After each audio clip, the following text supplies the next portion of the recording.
Assalamualaikum warahmatullahi wabarakatuh. Perkenalkan, nama saya Raffi Riansyah dan teman saya Arif Wiraji Tridianto. Di sini saya akan membacakan cakupan standarisasi pada PT KAI dan Telkomsel.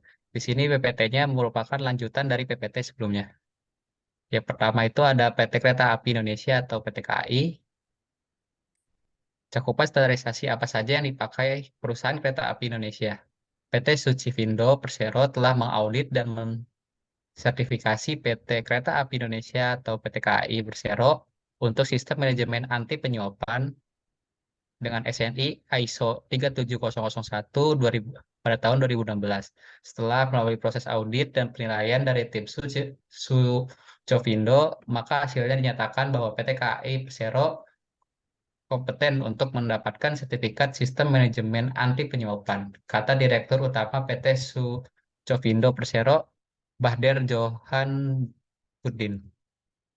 Selain sertifikasi sistem manajemen anti penyuapan, PT Sucovindo Persero memiliki layanan sertifikasi sistem manajemen lainnya, yaitu sertifikat SNI ISO 27001 2013 tentang sistem manajemen keamanan informasi, sertifikasi SNI ISO 28000 2009 tentang sistem manajemen keamanan pada rantai pasokan, sertifikat SNI ISO 22000 2018 tentang sistem manajemen keamanan pangan, lalu sertifikat SNI ISO 50001 2018 tentang sistem manajemen energi, sertifikat ISO SNI ISO 9001 2015 tentang sertifikat sistem manajemen mutu, dan SNI ISO 14001 2015 tentang sistem manajemen lingkungan hidup.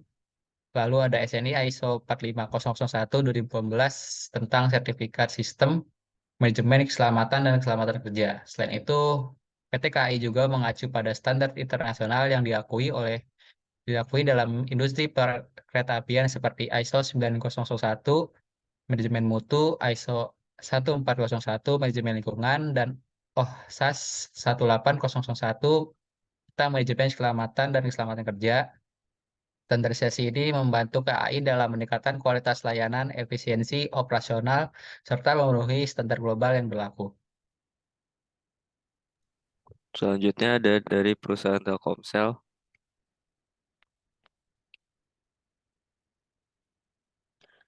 Cangkupan standarisasi apa saja yang dipakai perusahaan Telkomsel.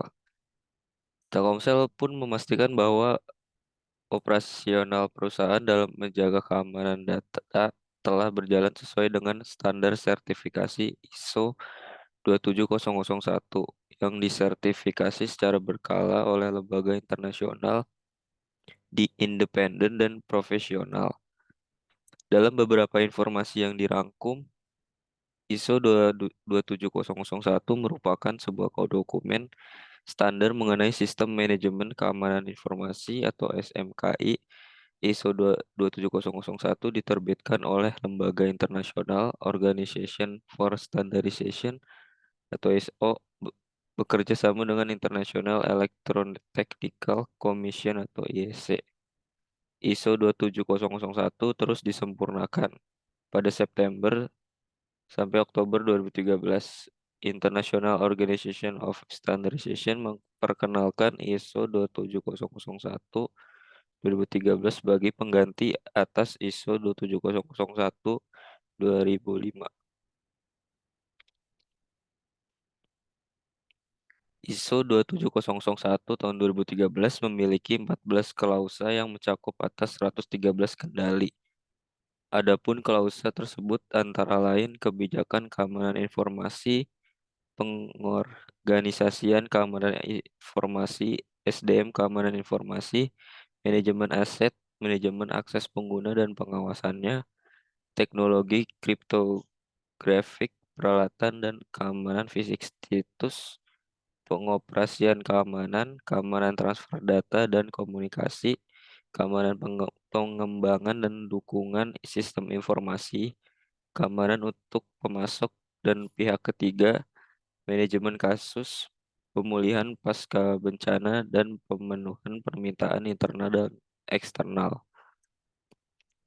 Setiap tahun, Telkom mengirimkan materi sosialisasi kepada karyawan tentang pemahaman GCG, etika bisnis, fakta integritas, sistem manajemen anti penyuapan, fraud manajemen risiko, pengendalian internal atau SOA, whistleblowing, pelarangan gratifikasi, tata kelola TI, menjaga keamanan informasi, dan hal-hal lainnya yang terintegrasi terkait dengan praktik tata kelola perusahaan.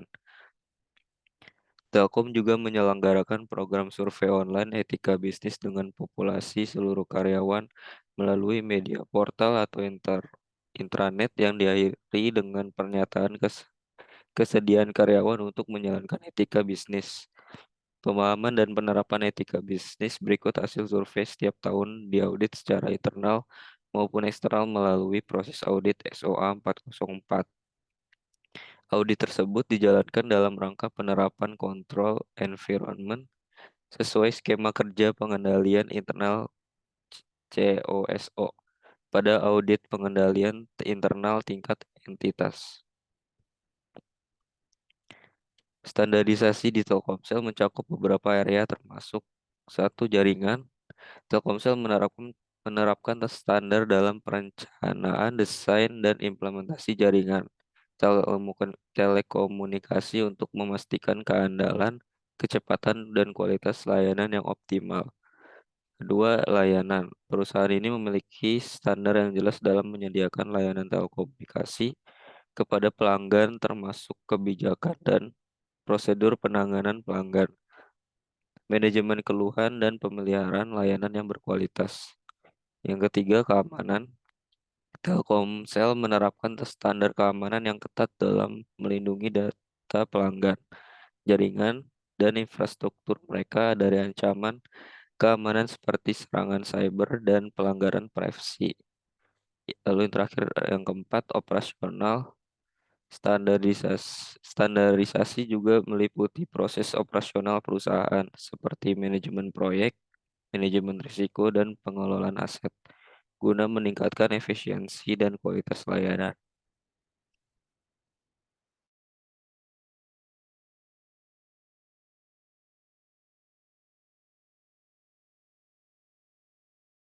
Oke, kesimpulannya perusahaan KAI memiliki standarisasi melibatkan aspek keselamatan operasional, jadwal dan pelayanan, infrastruktur, serta manajemen sumber daya. Standarisasi ini bertujuan untuk menjaga keselamatan penumpang dan kru, memastikan ketepatan waktu perjalanan, menjaga kualitas infrastruktur, dan mengelola sumber daya dengan efektif. Lalu ada perusahaan Telkomsel memiliki standarisasi meliputi area jaringan, layanan, keamanan, dan operasional. Hal ini membantu perusahaan menjaga keandalan jaringan, memberikan layanan berkualitas kepada pelanggan, melindungi keamanan data, serta meningkatkan efisiensi. Kedua perusahaan tersebut mengacu pada standar internasional yang diakui dalam industri mereka seperti ISO 9001, ISO 27001, ISO 14001 dan OHSAS 18001. Standar ini membantu perusahaan dalam memenuhi persyaratan global dan meningkatkan kualitas layanan serta operasional.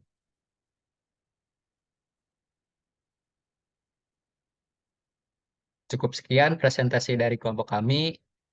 Jika ada kesalahan, mohon dimaafkan. Wassalamualaikum warahmatullahi wabarakatuh.